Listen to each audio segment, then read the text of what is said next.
My name is Garnet Rivers. I am 65 years old and I live in the small town of Stillwater, Oklahoma. I worked as a mechanic at a local agricultural machinery factory for 37 years until I was forced into retirement 3 years ago. The factory made plows, cultivators, and other equipment for farmers across the state. The work was hard but honest. I showed up at 7 every morning, worked until 4, earned a decent wage, and never cheated anyone. My wife Dolores died 8 years ago, and since then I have been living alone in our small house. We met in high school and got married when I was 21 and she was 19. We lived together for 42 years and I never regretted my choice. Dolores worked at the local library, loved to read, and always kept the house tidy. After she died, the house seemed too big and empty, but I got used to it over time. Dolores and I had two daughters, Charlene, who is now 38 and lives here in town with her husband Braxton and their two children, and Ruby, who is 34 and works as a nurse in Tulsa. Ruby graduated from medical school and married a nice guy named David, who works as an engineer for an oil company. They don't have children yet, but they're in no hurry. They say they want to save up for their own house first. Ruby comes to visit me once a month, usually on Sundays, bringing homemade food and telling me about her work at the hospital. But I see Charlene and her grandchildren almost every week. She has two children, Tyler, who is 12, and Casey, who is 9. Charlene only finished high school and never really tried to find a job. Right after graduation, she married Braxton Templeton, who was a few years older than her. Braxton works as a loader at a building materials warehouse. His salary isn't great, but he manages to feed his family. They live in a rented apartment on the other side of town. My house is small but cozy. 2 bedrooms, a living room, a kitchen, and a small basement where I keep my preserves and tools. Dolores always loved order, and I try to keep the house in the same condition she left it. In the living room, there is an old leather sofa that we bought back in the 70s, an oak coffee table that I made myself, and a large TV that I bought after my wife's death. On the walls hang family photos, our wedding, our daughter's birthdays, graduations, the birth of our grandchildren. Behind the house is a 1/4-acre plot of land where I grow vegetables for myself and my neighbors. Every spring I plant tomatoes, cucumbers, zucchini, carrots, onions, and greens. Dolores taught me how to preserve vegetables for the winter, and now I have rows of jars of pickles and marinades in my basement. My neighbors often ask me to share my harvest, especially tomatoes. Mine turn out to be particularly large and sweet. I have a decent pension, about $1,400 a month, plus a small amount of savings that I accumulated over the years. The factory had a good pension plan, and I always set aside a percentage of my salary. Dolores always said I was too frugal, but now I'm grateful to her for teaching me how to budget and not spend money on nonsense. I have more than enough to live on. I can afford good food, pay all my bills without any problems, and sometimes buy something for the house or for my grandchildren. On that May morning, it was Wednesday, May 7th, I woke up at 6:30 a.m. out of habit. Although I can sleep longer now that I'm retired, after so many years of work, my body is used to getting up early. I had oatmeal with honey for breakfast, drank coffee, and went out to the garden around 8 a.m. The weather was excellent. The sun was shining brightly but not hotly. The temperature was 22 degrees Celsius, and there was a light breeze. It was perfect weather for working in the garden. I was digging in the garden, planting tomato seedlings that I had grown myself on the windowsill back in March. These were the Beefmaster and cherry varieties, which grow particularly well in our climate. I started preparing the seedlings at the end of February, sowing the seeds in special pots, watering them every day, and making sure they got enough light. By May, I had 24 strong seedlings that were ready to be transplanted into the open ground. I prepared the soil for the garden bed back in April. I dug it up and added compost, which I make myself from food waste and fallen leaves. Each tomato bush had to be carefully removed from the pot without damaging the roots. A hole of the appropriate size had to be dug. The plant had to be planted and immediately tied to a wooden stake. It's painstaking work, but I love it. There's something soothing about working with the earth. I was just tying the 6th young shoot to the stake when I heard a loud cry from the neighboring plot. I straightened up, stretched my back, and saw Norma running out of the Belcher house, a 72-year-old woman with whom we have been friends for many years. Norma was widowed 10 years ago and lives alone with her son Denver, who causes her nothing but trouble. Help! Garnet, help! She shouted, looking back and stumbling as she ran. Norma was dressed in a blue robe and slippers. Her gray hair was tousled and her face was contorted with horror. She ran unevenly, clutching her left side with her hand. Apparently her heart was hurting or she was simply out of breath. Her son Denver tumbled out of the house behind her. A man of about 45, unshaven, wearing a dirty t-shirt with holes and stretched jeans. He was holding an aluminum baseball bat, his face contorted with rage. I could tell right away that he was drunk. His gait was unsteady, his eyes were bloodshot, and he was babbling something incomprehensible. Denver worked here and there, as a loader, a mechanic's assistant, a janitor, but never stayed anywhere for long. He mostly drank away the money his mother earned cleaning offices. "Where's the money, you old hag?" "Ow!" he yelled, waving the bat above his head. "I know you're hiding it. You think I'm stupid?" His voice was hoarse, his words slurred. It was clear that he had been drinking heavily, probably since morning, or maybe even since the night before. Norma tripped over the garden hose and fell onto the grass near the fence separating our properties. The fence was wooden, about 6 feet high, painted white, with the paint peeling in places. Norma was lying on her side, breathing heavily and clutching her chest. Denver was approaching her, and I realized I couldn't delay. I dropped the pot of seedlings I was holding, grabbed the shovel I had just been using to loosen the soil, and headed for the fence. The shovel was heavy with a wooden handle and a steel blade, a reliable tool that I had been using for 15 years. "Hey, Denver!" I shouted, trying to sound firm and loud. "Leave my mother alone." He stopped and slowly turned toward me. His face was swollen, his beard unshaven for a week, his eyes red and angry. His t-shirt was stained with food and, judging by the smell, alcohol. He reeked of booze. "What are you getting at, old man?" he growled, swaying on his feet. "It's none of your business." "She's my mother, and I'll do what I want with her." "Norma, get up and run into the house," I shouted to my neighbor, but she lay on the ground and didn't move, only breathing heavily. Denver looked at me with contempt and swung his bat. He hit the wooden fence with all his might where the boards were thinner. There was a loud crack, and 2 boards flew apart in splinters. He hit it again, and a gap almost a meter wide formed in the fence. "Now I'll show you how not to mind your own business," he hissed, climbing over the broken fence onto my property. Denver stepped onto my land, breathing heavily and clutching the bat with both hands. Despite his drunkenness, he was a big man, taller than me, broader in the shoulders, and about 20 years younger. When sober, he could have easily crushed me.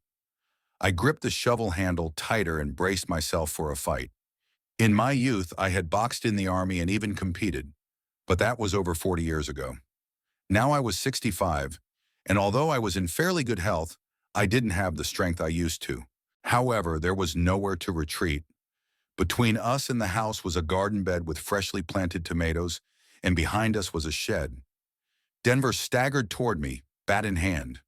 The alcohol clearly affected his coordination, but it didn't diminish his anger. "You think I'm afraid of you, old man?" he yelled.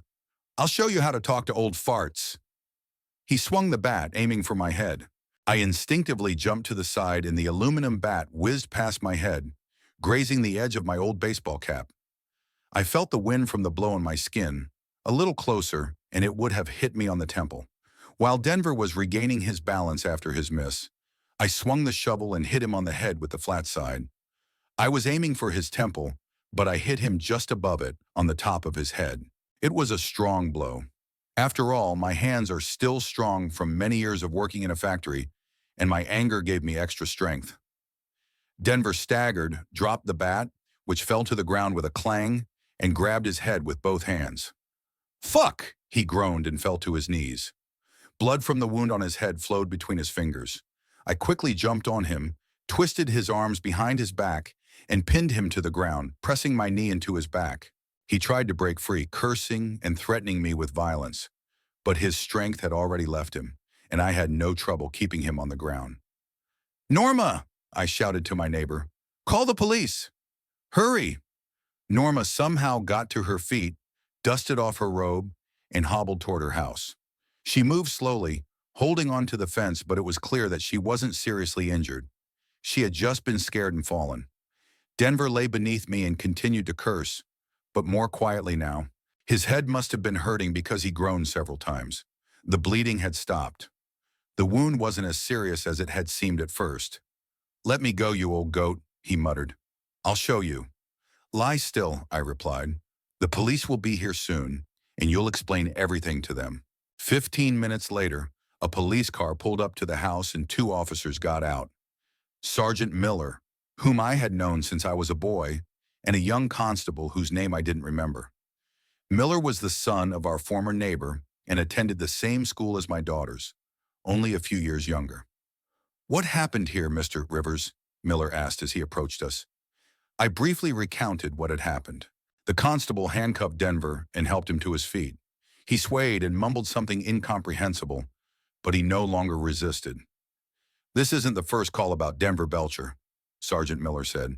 "This time he'll definitely be locked up for a few months for assault and property damage. Do you have any witnesses?" I pointed to Norma, who was standing on her porch watching what was happening. Miller approached her and took her statement. Then he photographed the broken fence and asked me to write a statement. "Mr. Rivers, do you need to see a doctor?" asked the constable. "Maybe you have some bruises or something hurts?" I examined myself.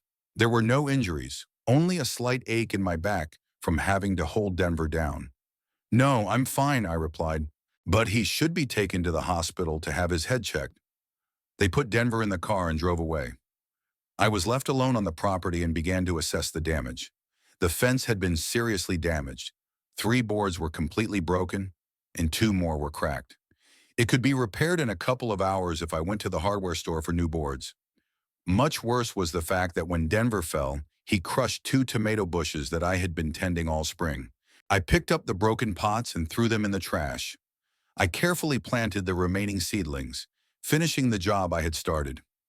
By noon, the whole garden bed was ready, and 22 tomato seedlings stood in neat rows, tied to stakes. About an hour later, when I was already having lunch in the kitchen, Norma knocked on my door. In her hands, she was carrying an apple pie, still warm from the oven, and a jar of homemade jam. "Garnet, I don't know how to thank you," she said, handing me the treats. "You're a real hero. I'm afraid to even think what he would have done to me if you hadn't intervened." Norma looked much better than she had in the morning. She had changed into a clean dress, combed her hair, and even put on a little makeup. But her hands were shaking as she held the pie. "Come in, Norma," I said. "Let's have some tea." We sat down at the old oak table in the kitchen, and I made some strong black tea. Norma told me what I already knew, but now I heard the details. Denver hadn't been able to find a steady job for over 2 years, was drinking more, and was becoming increasingly aggressive. It started with small requests to borrow $20 until payday to help with the rent. Then the requests became demands, and the demands became threats. "He knows I have a little savings," Norma said, stirring sugar into her tea. "I've worked my whole life, saving every dollar. I wanted to leave him something after I died, and now he wants it all now, for booze." For the past 6 months, Denver had been demanding money from his mother almost every week. When she refused, he would make a scene, yell, and break furniture. Several times the neighbors called the police, but Norma didn't file a report. He was her son after all. "And today he completely lost his mind," she continued. "He woke up drunk and started yelling that I was hiding money from him. He started threatening me with a bat he found in the garage. I was so scared that I ran out of the house. I think it would be good for him to spend some time in jail," I said. "Maybe that would bring him to his senses." "God willing," sighed Norma. "I don't have the strength to fight him anymore.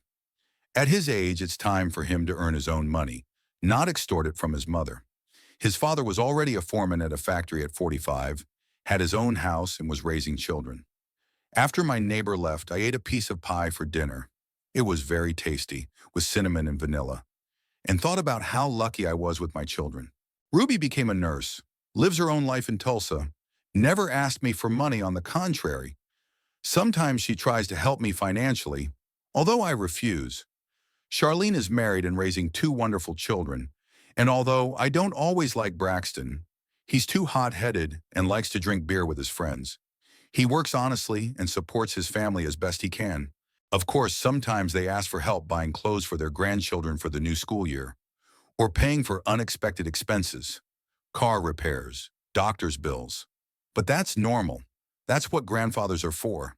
They never demanded money from me, never threatened me, never made a scene.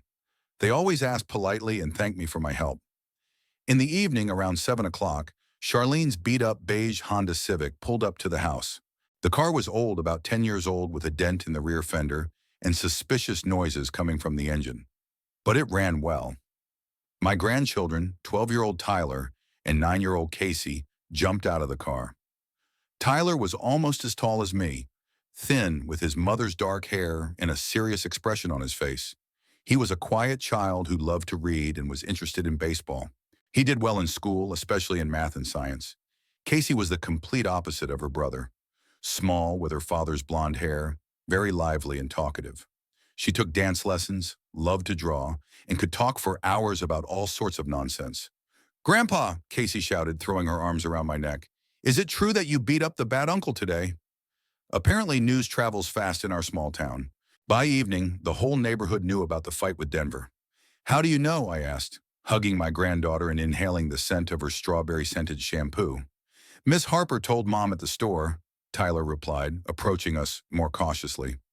"She said you hit him over the head with a shovel and they took him away in a police car." "Tyler, watch your language," Charlene scolded her son as she approached us. Her daughter looked tired and worried. She had dark circles under her eyes. Her hair was carelessly tied back in a ponytail, and she wore no makeup. She was dressed in old jeans and a worn t-shirt. Charlene usually took care of her appearance, even when money was tight. "Dad, can the kids stay with you tonight?" she asked, not looking me in the eye. "I need to discuss something with Braxton."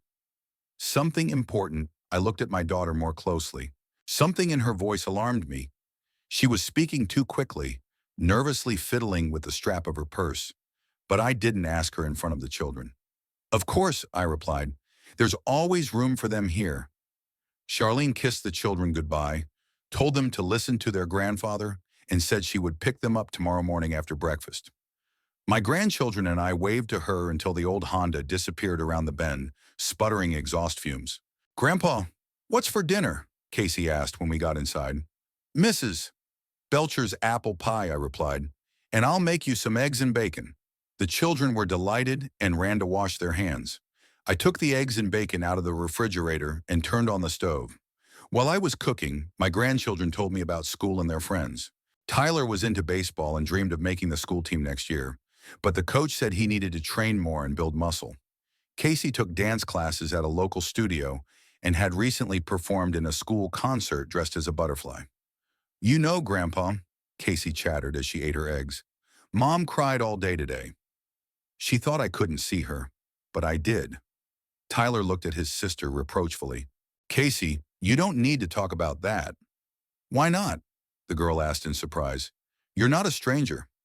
I decided not to ask the children about their parents' problems.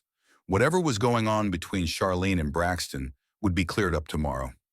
After dinner, we watched cartoons on TV. Some story about talking animals. Then we played board games that I had bought especially for my grandchildren. Around 9 o'clock in the evening, I put them to bed. Tyler on the fold-out sofa in the living room, and Casey in Ruby's bedroom, where there was a narrow bed. I went to bed late, around 11, but couldn't fall asleep for a long time. I kept thinking about what Charlene and Braxton could have discussed that was so important that they had to take the children away from home, and why my daughter looked so upset. In the morning, I woke up at 6:30 as usual, but the house was unusually quiet until I remembered that my grandchildren had spent the night there.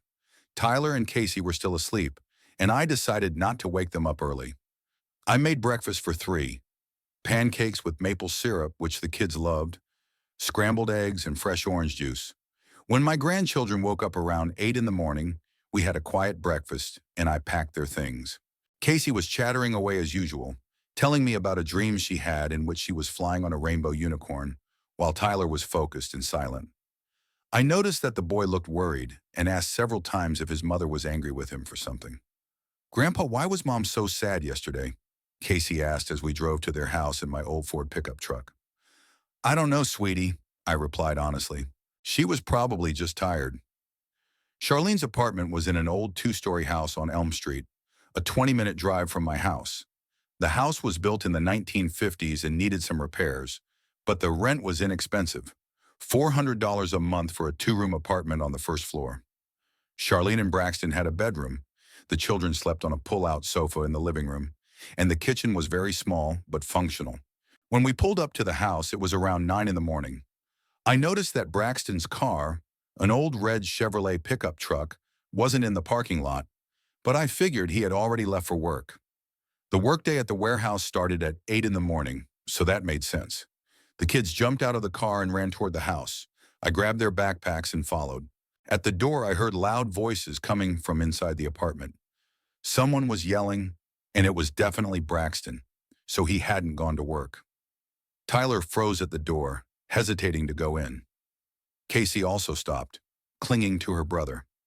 I walked over to them and knocked gently on the door. "Charlene," I called. "It's us. We brought the kids." The shouting inside stopped for a few seconds. Then I heard quick footsteps. Charlene opened the door, and I could see right away that she had been crying. Her eyes were red, there were tear tracks on her cheeks, and her hair was tousled. She was wearing the same old robe she had on last night. "Dad," she said quietly, "maybe you should take the kids back." Braxton and I haven't finished talking yet, but Braxton was already behind her. He was shirtless, wearing only jeans, unshaven, his hair tousled. He smelled of beer and cigarettes. His face was angry, his fists clenched. "What the hell brought them here?" he barked at me. "I told you to let them stay with you." "Braxton, don't yell in front of the kids," Charlene asked, but her voice was shaking. "I'll yell when I want to," he yelled. "This is my house and I'm the boss here." I took my grandchildren by the hands and gently moved them away from the door. "Kids, go to the car," I said calmly. "Wait for me there." Tyler nodded and pulled his sister toward the pickup truck. Casey looked back, not understanding what was going on, but obediently followed her brother. When they were far enough away, I entered the apartment. Inside, it was a mess. Shards of a broken plate lay on the floor, a chair was overturned, an empty beer can stood on the kitchen table. The windows were closed, the air was stuffy, and it smelled of tobacco and alcohol. "What's going on here?" I asked. "Can't you see?" Braxton yelled, pointing at Charlene. "This idiot spent the money I left for groceries. She just took $150 and spent it on nonsense." "I bought the kids' clothes for the summer," Charlene said quietly. "Casey's sandals are falling apart, and Tyler's shorts are too small." The kids," Braxton mimicked her. "And what do we have to eat?" "The fridge is empty, we have no money, and you're spending it on rags." He grabbed an empty beer can from the table and threw it at the wall. The can bounced off and rolled across the floor with a metallic clang. "Braxton, calm down," I said, trying to keep my voice steady. "We can discuss everything calmly." "Shut up," he barked at me. "This is family business, none of your damn business." He turned to Charlene and took a step toward her. My daughter instinctively backed away toward the wall. "Where did you get the money, huh?" Braxton continued to shout. "I told you, it's for food." "For food, do you understand?" "The children have outgrown their old clothes," Charlene repeated, and I heard the desperation in her voice. "What was I supposed to do?" "They couldn't go to school in torn sandals." "They could," he yelled. "I wore shoes with holes in them when I was a kid, and it was fine. You're a spoiled princess, used to having daddy buy you everything." I felt anger boiling up inside me, but I tried to hold back. I couldn't yell and scream in front of the children, even if they were sitting in the car. "Braxton," I said as calmly as possible, "if you need money for groceries, I can help." There's no need to argue about it. "No need?" He turned to me and I saw real anger in his eyes. "Who asked you? I can feed my family myself. I don't need your handouts." "Then why are you yelling at your wife for buying the kids the things they need?" I couldn't hold back. That was a mistake. Braxton went completely berserk. "Because she's a stupid cow," he yelled. "A stupid cow who can't count money. She thinks I load sacks of dollars at the factory." He grabbed another beer can from the table and threw it into the kitchen sink. The can hit the faucet and bounced off, splashing beer all over the sink. "Braxton, stop it," Charlene asked, but her voice was even quieter now. "Stop it?" he mimicked. "And you stop spending my money on nonsense. Stop thinking you're the queen here." He moved very close to her, looming over her. Charlene pressed her back against the wall and lowered her eyes. How many times have I told you? Every dollar counts. Braxton continued to yell. And what are you doing? Going to the store and buying all kinds of junk. It's not junk, Charlene said softly. It's clothes for our children. Ours? Braxton laughed maliciously. Maybe then you'll find a job and buy them clothes with your own money?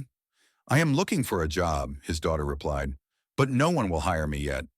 Looking, he snorted. Sitting at home on the couch, watching TV. That's how you're looking. And I'm slaving away in the warehouse to feed you. I could see that Charlene was about to cry again. She stood against the wall, curled up in a ball, and said nothing. Braxton enjoyed his superiority as he loomed over her. And anyway, he continued, I've had enough of this shit. Enough of your tears and complaints. Either you start living like a human being, or... He didn't finish, but raised his hand. I knew what was about to happen and took a step forward. Braxton, I said firmly, calm down. But he wasn't listening anymore. He swung his arm and slapped Charlene hard across the face, knocking her head against the wall. The sound of the blow echoed through the room. My daughter clutched her cheek, tears streaming from her eyes. A red handprint appeared on her white skin. I don't remember how I ended up next to Braxton. The next second, my fist met his jaw. The blow was short but powerful. That's how I was taught in the Army 40 years ago. Braxton flew backward, tripped over an overturned chair, and fell to the floor. Get out of the house, I said, standing over him. Now. He lay on the floor, holding his jaw, and looked at me in surprise. He probably didn't expect an old man to be able to pack such a punch. What are you doing, you old goat? He muttered as he got to his feet. I'm protecting my daughter from you, I replied. Pack your things and leave. And don't let me see you here again. This is my house, Braxton yelled. I pay the rent. Not anymore, I said calmly. Leave voluntarily or I'll call the police and tell them how you beat your wife. Braxton rubbed his jaw, spat blood on the floor, and looked at me with hatred. Then he turned his gaze to Charlene, who was still standing by the wall, pressing her hand to her cheek. You'll regret this, he said to her. Without me, you'll all starve to death here. He went into the bedroom, and from there came the sounds of cupboards being opened and something falling to the floor. 10 minutes later, he came out with a large sports bag, threw the apartment keys on the floor, and headed for the door. See you in court, he said as he left. And I'll take the children away from you. You can be sure of that. The door slammed and the apartment fell silent. Charlene slowly sank into a kitchen chair and began to cry. Quietly, hopelessly. I sat down next to her and put my arms around her shoulders. It's over, I said. He won't hurt you anymore. Dad, she sobbed, I was so scared. He was getting worse and worse, angrier and angrier. I thought sooner or later he would kill me. Why didn't you tell me? I was ashamed, my daughter admitted. You warned me that he wasn't the right person for me, but I didn't listen. I thought love would conquer all. Indeed, when Charlene met Braxton at the age of 19, I knew right away that nothing good would come of it. He was 5 years older than her, already had a drinking problem, and worked odd jobs. But my daughter was in love and wouldn't listen to anyone. How long has he been beating you? I asked. 1.5 years, Charlene replied quietly. At first, only when he was drunk. Then he started doing it when he was sober. He said I was driving him crazy, that I was a bad wife. I felt the rage rising in me again. If Braxton were here now, I would kill him. Charlene, I said, you have to file for divorce. Right away. I know, she nodded. I've already decided. I'll go to a lawyer tomorrow. I'll help you, I promised. With a lawyer, with money, with the kids. Don't worry, we'll take care of everything. We tidied up the apartment, swept up the broken glass, put the chair back in its place, threw away the empty beer cans. Then I went to the car to get my grandchildren. Where's Daddy? Tyler asked when we entered the house. Daddy's gone, Charlene replied, trying to sound calm. He's going to live separately. Forever? Casey asked. Yes, sweetie. Forever. The children listened in silence. Tyler nodded as if he had been expecting the news, while Casey frowned, thinking about what she had heard. Are we going to live here? The girl asked. For now, yes, her mother replied. We'll see. I spent a couple more hours with them, helping Charlene make a list of things that needed to be decided in the coming days. Divorce, alimony, work. When the children sat down to watch cartoons, my daughter and I talked about money. Dad, I don't want to be a burden to you, Charlene said. You're not a burden, I replied. You're my daughter, and they're my grandchildren. For now, I'll help with the rent and groceries, and you'll find a job. Thank you, she whispered and started crying again. I got home in the middle of the day, but I couldn't settle down. I kept thinking about what had happened and was angry at myself. Why hadn't I noticed earlier that Braxton might be beating his wife? Were there signs that I didn't notice? In the evening, around 7, I went to the road home, a small diner on Main Street where I usually met my best friend, Coder Minton. We had been friends since school, served in the Army together, and then worked at the same factory. He as a mechanic, I as a mechanic. Coder retired the same year I did, and now we met 2 or 3 times a week to have dinner and discuss the news. Coder was already sitting in our usual corner, having ordered coffee and a slice of apple pie. He was 2 years older than me, short, stocky, with a gray beard and kind brown eyes. His wife had died before mine, and he had no children, so he lived all alone in a small house on the outskirts of town. Garnet, he said when I sat down at the table, you look like you've been run over by a train. What happened? I ordered coffee and a hamburger and told my friend everything that had happened that morning. Coder listened silently, only occasionally shaking his head. Son of a bitch, he said when I finished. Too bad you didn't break his jaw. I think so too, I admitted. He beat my daughter for 1.5 years and I didn't even know. How could you have known? Coder objected. She kept it a secret. These women always think that a man will change, that love will fix him. We had dinner and discussed what would happen next. Coder offered his help. He knew a lawyer named Stephen Clark who specialized in divorce cases. Clark is a smart guy, Coder said. He'll help you get everything in order so that bastard can't take the kids away from you. Do you think he'll try? I asked. Definitely, my friend nodded. Guys like that always seek revenge. He'll demand custody despite his ex-wife. We agreed that Coder would call Clark tomorrow and set up a meeting. Then I told him about yesterday's fight with Denver Belcher, and Coder laughed. You're a real warrior, Garnet, he said. You took down 2 guys in 2 days. At our age, that's quite an achievement. I returned home around 9 in the evening, feeling exhausted. It had been a difficult day, but the right decisions had been made. Charlene was finally free from her tyrant, and her children would no longer have to watch their father beat their mother. Now the main thing was to help her daughter get back on her feet and start a new life. Lawyer Stephen Clark turned out to be a sensible man in his 50s, with gray temples and a calm voice. Coder was right in his recommendation. Clark took on Charlene's case and promised to get the divorce done quickly and without unnecessary complications. His fee was $1,500, which I paid without hesitation. Mr.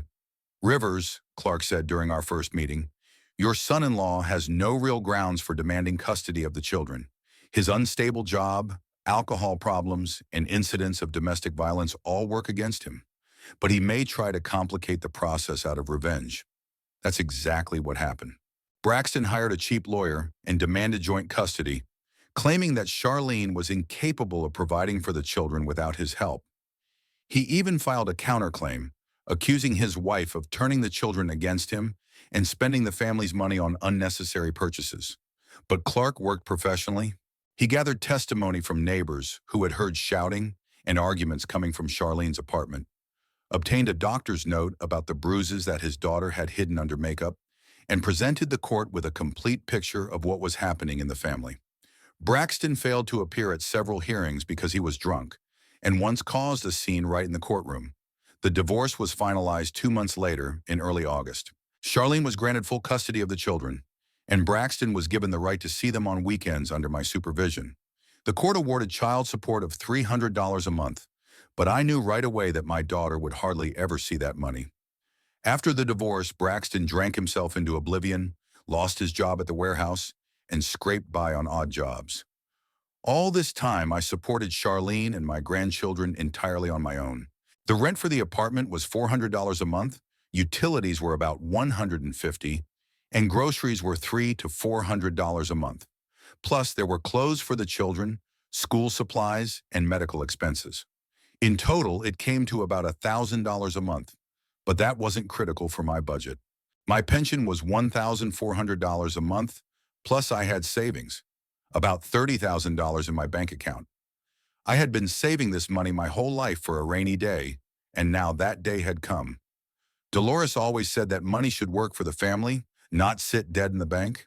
The first month after the divorce, Charlene was depressed and confused.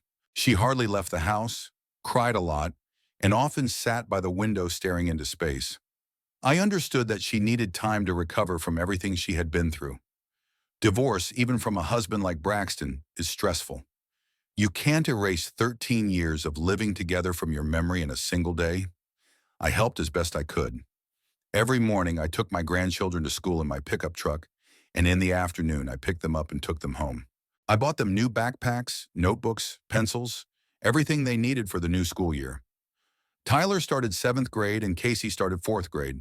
Both were good students, and their teacher's only complaint was that Tyler was sometimes distracted in class.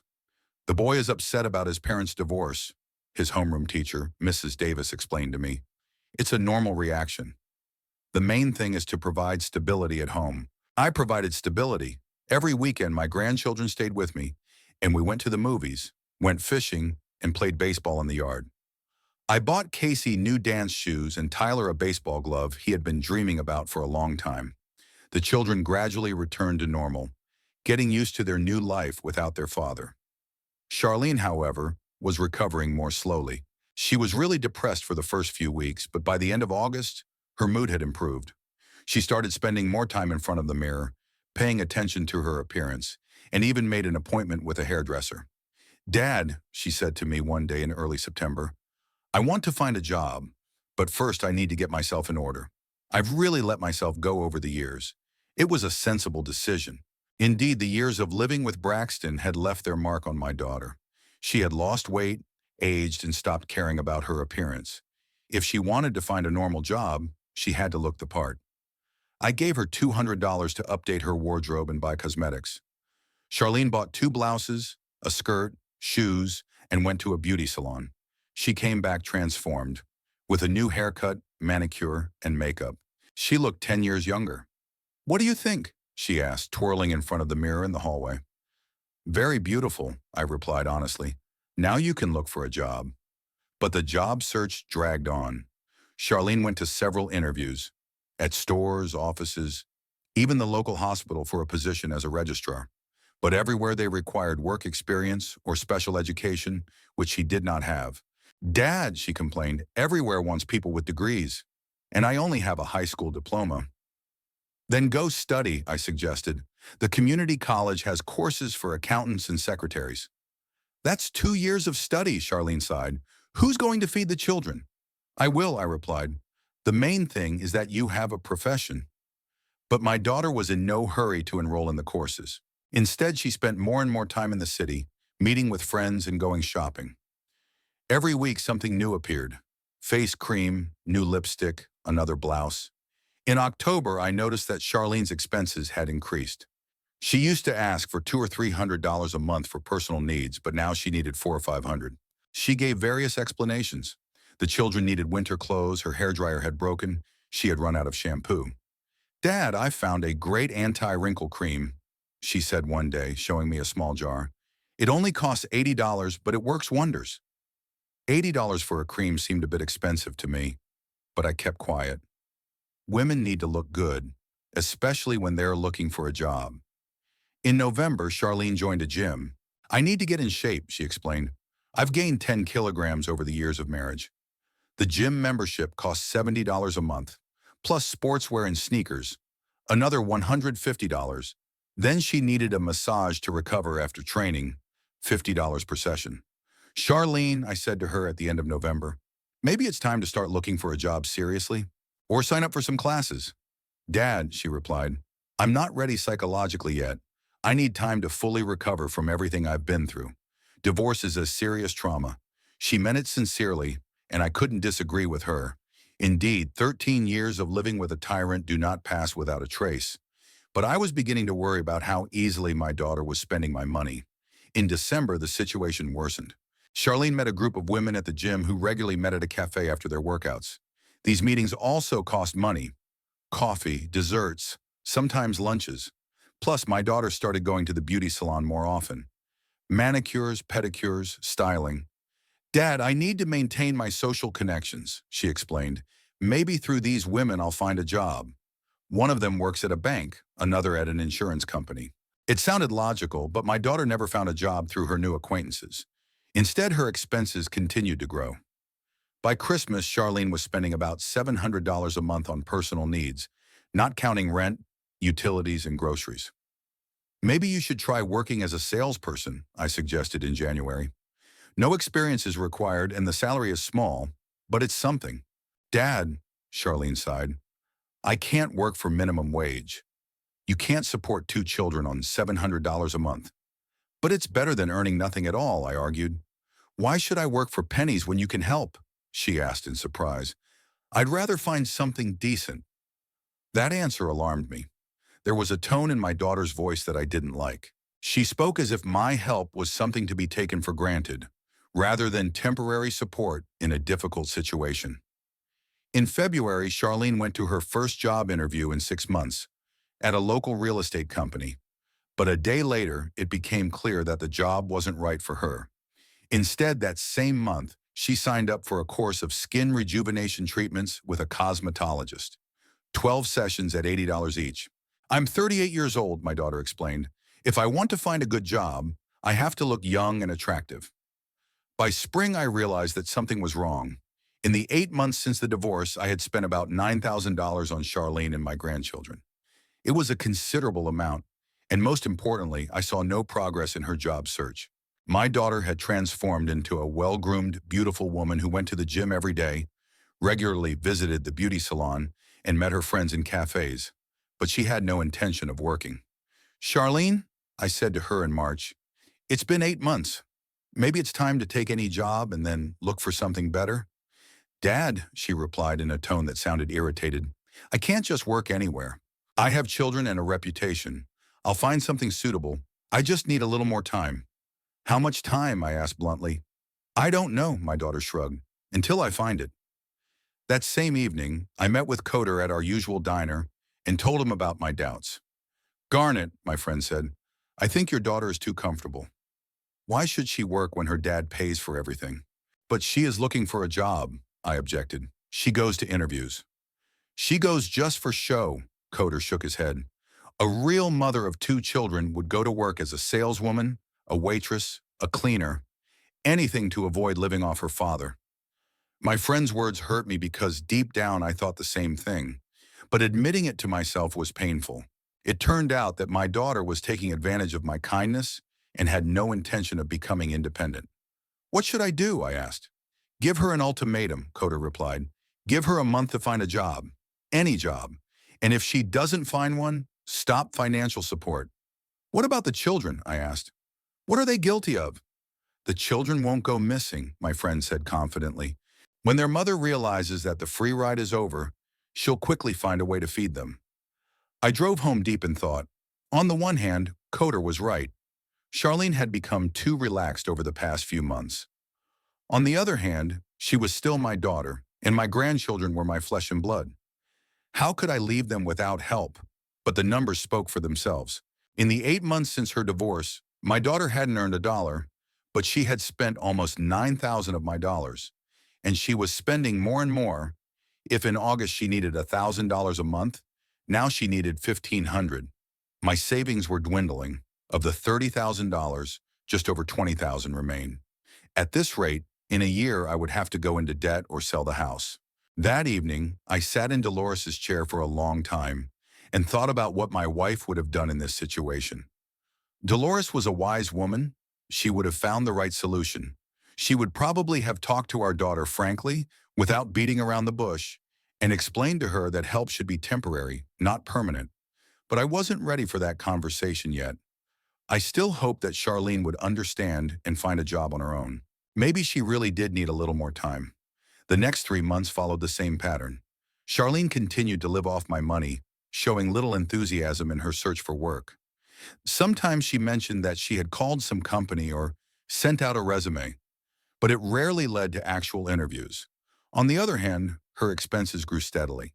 In April, my daughter signed up for makeup classes, $120 for 8 sessions. In May, she bought a new summer wardrobe, $300 for dresses, blouses, and shoes. In June, she decided she needed a personal trainer at the gym because group classes weren't effective enough. Personal training cost $80 an hour, and Charlene went to the trainer twice a week. Dad, I need to stay in good shape, she explained. When I find a job, I have to look my best. I was starting to lose patience, but I kept paying. After all, the expenses for my daughter and grandchildren were still within my budget, although my savings continued to dwindle. By June, there was just over $15,000 left in the account out of the original $30,000. My grandchildren had gotten used to their new life. Tyler finished 7th grade with good grades and signed up for summer baseball league. I bought him a new uniform and a professional bat for $150. Casey continued to dance and was preparing for a summer concert. She needed a special costume for $80 and new dance shoes. The children were happy. They got everything they wanted without asking too many questions about where the money came from. For them, their grandfather was an inexhaustible source of good things. He bought them toys, sweets, clothes, paid for clubs and entertainment. They got used to this life and considered it normal. But what bothered me most was Charlene's behavior. In the years since the divorce, she had changed dramatically. From a frightened, tormented woman, she had turned into a confident lady who went to the gym every day, met with friends in cafes, and spent money on all kinds of pleasures. She clearly enjoyed her new life and had no intention of changing anything. I like who I've become, she confessed to me at the end of May. For the first time in many years, I feel truly free and happy. I understood her feelings, but I was concerned that this freedom and happiness were being paid for out of my pocket. My daughter took my help for granted, never thanked me, and never asked about my financial situation. In June, something happened that finally opened my eyes. I arrived as usual to pick up my grandchildren for the weekend and saw an unfamiliar car parked near Charlene's house. A bright red Ford pickup truck, obviously new, with shiny chrome details and leather seats. "Whose car is that?" I asked Tyler, who ran out to meet me. "Mom's," the boy replied proudly. "She bought it yesterday." "Cool, huh?" I felt the ground slip away from under my feet. A new pickup truck cost at least $20,000 to $25,000. Where could Charlene have gotten that kind of money? My daughter came out of the house wearing a new summer dress and sunglasses. "Do you like it?" she asked, pointing to the pickup truck. "I've been dreaming about a car like this for a long time." "Charlene," I said, trying to sound calm, "where did you get the money for this car?" "I took out a loan," she replied casually, as if she were talking about buying a loaf of bread. "The bank said that with my income, I could afford such a purchase." "What income?" I didn't understand. "You don't work." "Well, I said I get help from relatives." My daughter shrugged. "The bank counted it as a stable income." I was shocked. It turned out that Charlene had taken out a loan, listing my financial assistance as her income. And now the bank would require her to make monthly payments that she clearly couldn't make on her own. "How much does she have to pay per month?" I asked. $450, Charlene replied. "But that's not a problem, right, Dad?" I realized that she expected me to agree to pay for this loan too. It was natural for her. If Grandpa helps with rent and groceries, he'll help with the car too. "Charlene, I need to talk to you," I said. "Kids, go inside." The grandchildren ran off to play in the yard, and we were left alone by the brand new pickup truck. "Do you realize what you're doing?" I asked my daughter. "You took out a loan for a car you can't afford." "Why can't I?" Charlene asked, surprised. "I need a reliable car to drive to job interviews. My old Honda is falling apart." "A car for $5,000 to $7,000 would be fine for looking for a job," I argued, "but you bought a pickup truck for $25,000. "Dad," my daughter said in a tone you use to explain something to a child, "cheap cars break down all the time. I have children. I need safety and reliability." "And who's going to pay the loan?" I asked bluntly. Charlene looked at me in surprise, as if I had asked a stupid question. "Well, you're helping for now," she said, "and when I find a job, I'll pay for it myself." "What if you don't find a job in the next few months?" "I will," my daughter replied confidently. "Sooner or later, I will." I realized that the conversation was going nowhere. Charlene saw no problem in taking out a loan for money she didn't have. She was absolutely sure that I would continue to support her. "Dad," she continued, "if you're worried about money, you don't have to buy me clothes and cosmetics anymore. You can just pay for the essentials, rent, utilities, and the car loan. At that point, I was completely speechless. Not only had my daughter spent $25,000 without my knowledge, but she was also dictating to me what I should and shouldn't pay for. Charlene, I said, I've been supporting you and the kids for over a year. I've already spent over $15,000, and all this time you haven't been working. I'm looking for a suitable job, she replied. I can't go to McDonald's for $7 an hour. Why not? I asked. $7 an hour is $1,200 a month, plus tips. That's enough to cover some of the expenses. My daughter looked at me as if I had suggested she become a prostitute. Dad, I have a certain social status, she said. I can't work in fast food. What will my friends think of me? What will they think of you living off your father's money? I couldn't help asking. They think I have a rich dad who helps his daughter through a difficult period in her life, Charlene replied without a hint of embarrassment. And there's nothing wrong with that. I realized that we were speaking different languages. For me, helping my family was a temporary measure in a critical situation. For my daughter, it had become a way of life that she had no intention of changing. Charlene, I said slowly, what will happen if I can no longer help you?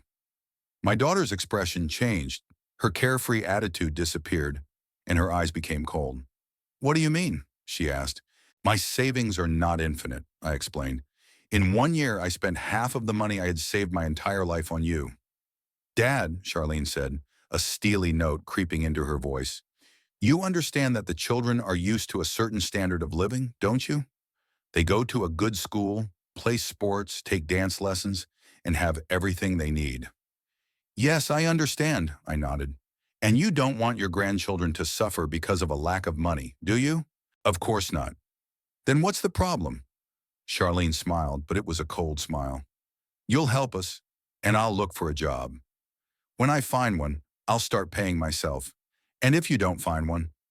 My daughter paused for a few seconds, looking me straight in the eye. I will, she repeated, but until I do, you'll help, because otherwise the children will suffer. I sensed a veiled threat in her words. Not direct, but clear enough. If I stopped providing financial support, the children would indeed suffer, and that meant I would be to blame for their suffering. Okay, I said, let's talk about this later. Give me some time to think about it.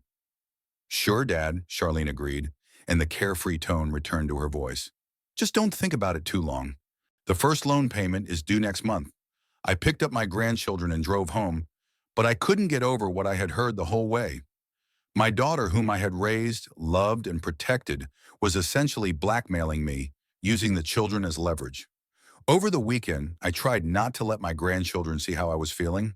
I played with them, cooked meals, and watched cartoons. But my thoughts kept returning to my conversation with Charlene. The more I thought about it, the clearer it became that I had fallen into a trap. My daughter was absolutely certain that I would not be able to refuse her help because I would not want to hurt my grandchildren. And she was right. I was indeed ready to do anything for Tyler and Casey. But it turned out that my love for my grandchildren had become a tool for blackmail. On Sunday evening, when I brought the children home, Charlene met me at the door with a businesslike expression. Dad, I've calculated our expenses for next month, she said, handing me a piece of paper. Rent is $400, utilities are $150, groceries are $400, car loan is $450. That's a total of $1,400. I took the sheet and looked at the neatly written numbers. My daughter had drawn up a real budget, as if she were planning family expenses. Only the money in this budget was mine. Plus unexpected expenses, Charlene continued. Clothes for the kids, school supplies, medical expenses. Another $300 or $400 a month. That comes to almost $1,800, I calculated. Yes, about that, my daughter nodded. But that's just the bare minimum. I've already given up my personal trainer and makeup classes. What a sacrifice, I thought. She gave up a personal trainer that cost more than $600 a month. Charlene, I said, I need to think about it. What do you need to think about? She asked, surprised. The children need to eat, live in normal conditions, and drive to school in a reliable car. These are basic needs. Basic needs can be met with less money, I objected. My daughter's face hardened. Dad, she said slowly, if you want to continue seeing your grandchildren, you have to pay our expenses, including the car loan. There it was, an open threat. No more hints or innuendo. Either I pay or I lose my grandchildren. You're blackmailing me with the children, I stated. I'm protecting my children's interests, Charlene replied. And if you're not willing to help them, then we have nothing to talk about. I turned and walked to the car without saying a word. My daughter shouted after me, "Think carefully, Dad. You have a week." I was in shock the whole way home.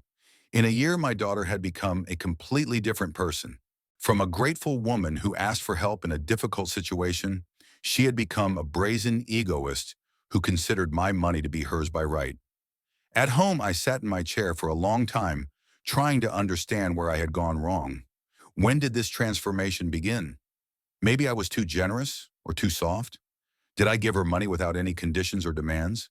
On Tuesday evening, I met with Coder at our usual diner and told him about my conversation with Charlene. My friend listened silently, only occasionally shaking his head. "Your daughter has finally become insolent," he said when I finished. "She bought a car for $25,000 and still demands that you pay for it. She's threatening to forbid me from seeing my grandchildren," I said. "What are you going to do?" "I don't know," I admitted honestly. "On the one hand, I understand that she's blackmailing me. On the other hand, I can't abandon my grandchildren." Coder took a sip of coffee and looked at me seriously. "Garnet," he said, "if you don't stop this nonsense now, you'll be penniless in a year, and your daughter will find new ways to squeeze money out of you." "But the children won't disappear," my friend interrupted me. "When their mother realizes that the free ride is over, she'll quickly find a job and start feeding them herself." "What if she doesn't?" "She will," Coder said confidently. "A mother's instinct is stronger than laziness. But as long as you feed her, she'll be a burden on you." I knew my friend was right, but it was incredibly difficult to make such a decision. After all, we were talking about my grandchildren, whom I love more than life itself. "What if she really forbids me to see them?" I asked. "Then you'll go to court," Coder replied. "You have grandfather's rights, especially if you can prove that the mother is using the children to blackmail you." We sat in the diner until late in the evening, discussing the situation. Coder made reasonable arguments, but I found them difficult to accept. After all, he was a bachelor and couldn't fully understand the feelings of a grandfather. But by the end of the week, I had made my decision. Charlene had gone too far. Buying a car on credit without my knowledge, budgeting my money, openly threatening to take my grandchildren away from me, all of this was beyond the pale. I would no longer pay my daughter's bills. Let her learn to live independently, like an adult woman. And if she tried to use the children as a tool for blackmail, I would find ways to fight it. The decision was made. All that remained was to find the strength to carry it out. The following Thursday, exactly 1 week after our last conversation, Charlene came to my house. It was around 2 in the afternoon, and I was working in the garden, weeding the carrot beds. Hearing the sound of a car, I turned around and saw a red pickup truck pulling up to the house. My daughter got out of the car in a good mood, wearing a new summer dress and sunglasses. She looked rested and happy with life. She had clearly spent the morning at the gym or the beauty salon. "Hi, Dad," she said, approaching the garden bed. "How are you?" "Fine," I replied without stopping my work. "And you?" "Great," Charlene smiled. "Listen, I need money for this month. The 1st of July is the day after tomorrow, and I have to pay the rent. Here it is, the moment of truth."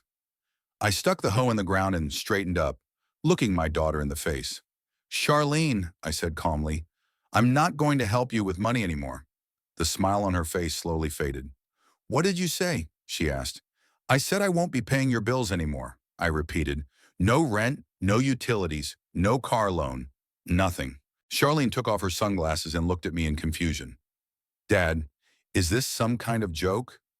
"No, it's not a joke," I replied. "In the last year and a half, I've spent over $17,000 on you, and you haven't earned a cent during that time."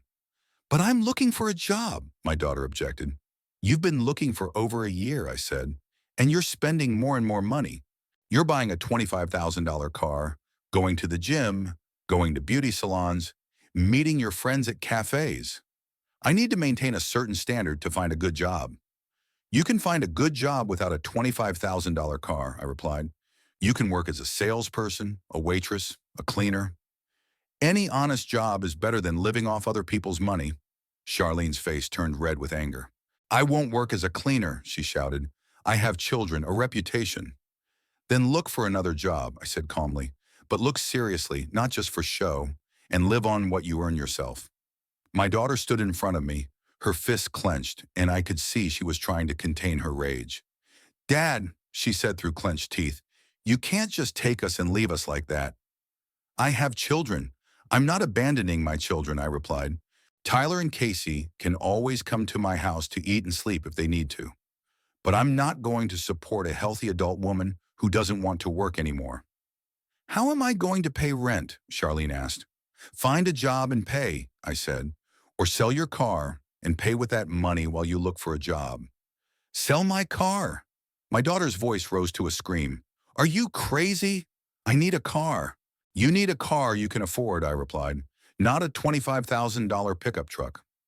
Charlene paced back and forth in the garden, nervously twisting the strap of her purse. Then she stopped and looked at me with cold anger.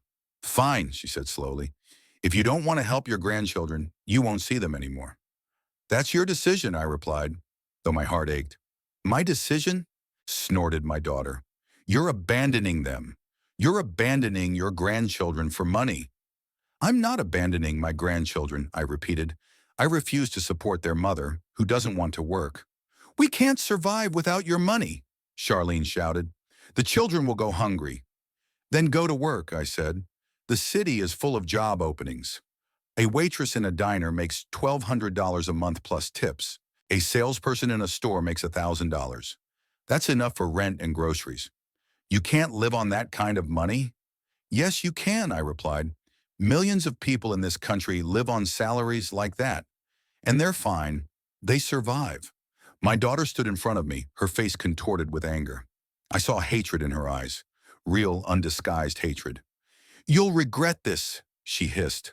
The children will ask where their grandfather is, and I'll tell them that he abandoned us. That money is more important to him than his grandchildren. These words hit me where it hurt the most, but I stood my ground. Say what you want, I replied. When the children grow up, they'll understand the truth. Charlene turned and walked to the car, but halfway there she stopped and turned around. This is the last time I'm asking, she said. Are you going to help or not? No, I replied firmly. My daughter got into the pickup truck, slammed the door, and sped away with a screech of tires. I was left alone in the garden, feeling devastated. It was the right decision, but that didn't make it any easier. The next few days dragged on painfully. I kept thinking about my grandchildren, imagining them asking about their grandfather and Charlene, telling them what a bad person I was. Several times I was tempted to call my daughter, but I held back. Coder was right. If I gave in now, Charlene would realize she could manipulate me as much as she wanted. On Sunday evening, I met a friend at a diner and told him about my conversation with my daughter. You did the right thing, Coder approved. It's tough, but it's right. Now the main thing is not to give up. What if she really won't let me see the kids, or I asked. Then we'll go to a lawyer, my friend replied. Grandfathers have rights, especially if their daughter is using the children to blackmail them. But I hoped it wouldn't come to court. Somewhere deep down, I believed that Charlene would come to her senses, find a job, and everything would work out. A week passed. On Tuesday morning, I was watering the flowers on the porch when I saw a familiar red pickup truck slowly approaching the house. The car stopped, but Charlene didn't get out for a long time. Finally, the door opened, and I saw my daughter. She looked completely different. Her hair was unstyled, she wore no makeup, and she was dressed in old jeans and a wrinkled t-shirt. But the most important thing was the expression on her face. Instead of her usual confidence, I saw confusion and despair. Dad, she said, approaching the porch, can we talk? Sure, I replied, continuing to water the flowers. Charlene sat down on the porch steps and wrapped her arms around her knees. I need your help, she said quietly. What kind of help? Money, my daughter admitted. I don't have any money for groceries. The kids have been eating nothing but pasta for 2 days. I put down the watering can and looked at Charlene closely. She really did look bad. She had lost weight, had dark circles under her eyes, and her hands were shaking. What about work? I asked. I haven't found one yet, she replied, but I'm actively looking, I swear. I had 2 interviews yesterday, and one place requires experience as a cashier, the other requires night shifts. Who will stay with the children at night? I sat down next to my daughter on the steps. Charlene, what happened this week? She paused, staring at the ground. I couldn't pay the rent on Monday, she admitted. The landlord gave me until the end of the week. If I don't pay, he'll evict me. What about the car? The first loan payment is also overdue. The bank calls every day threatening to take the car away. That's what buying a car for $25,000 has led to. Charlene had driven herself into a financial trap from which there was no easy way out. What do the kids say? I asked. They ask why Grandpa doesn't come anymore, Charlene replied quietly. Tyler suspects that we've had a falling out, and Casey cries and wants to visit you. My heart ached. I imagined my granddaughter crying, not understanding why her grandfather had disappeared from her life. Where are the children now? I asked. At home, my daughter replied. I told them I was going to the store to buy groceries. Go get them and bring them here, I said. I'll feed them properly. Charlene's face lit up with hope. Thank you, Dad.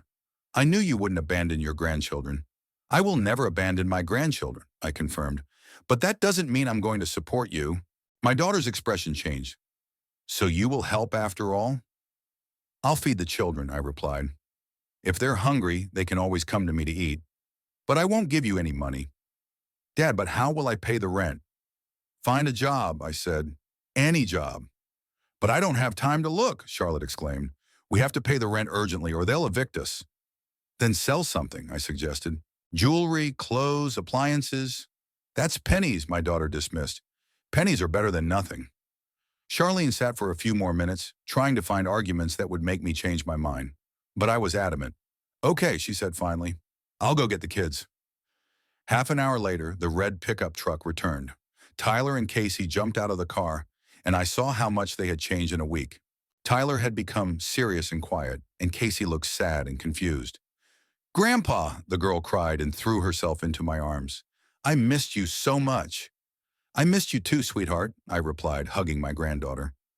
Tyler approached more slowly and hugged me around the waist.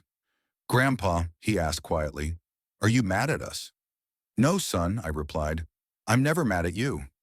Then why did you take so long to come? I looked at Charlene, who was standing next to the car listening to our conversation. I had things to do, I said evasively. But now we're together again. I took the children into the house and started making dinner.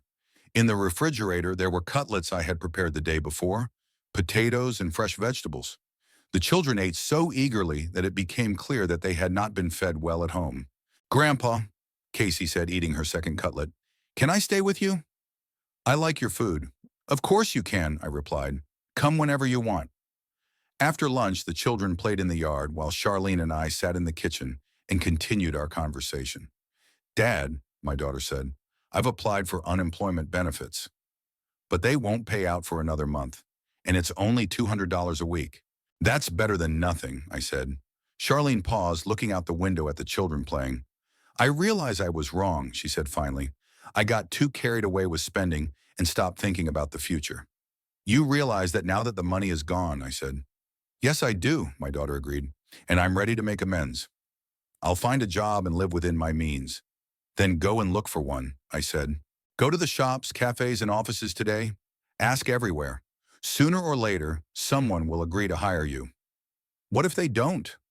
Then you're not looking hard enough, I replied harshly. Our city always needs salespeople, waitresses, cleaners.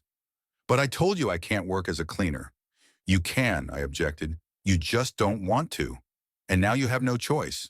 Charlene sat silently, and I could see she was trying to find another way out. But there wasn't one. It was either work or poverty. Okay, she said finally. I'll go look for a job tomorrow.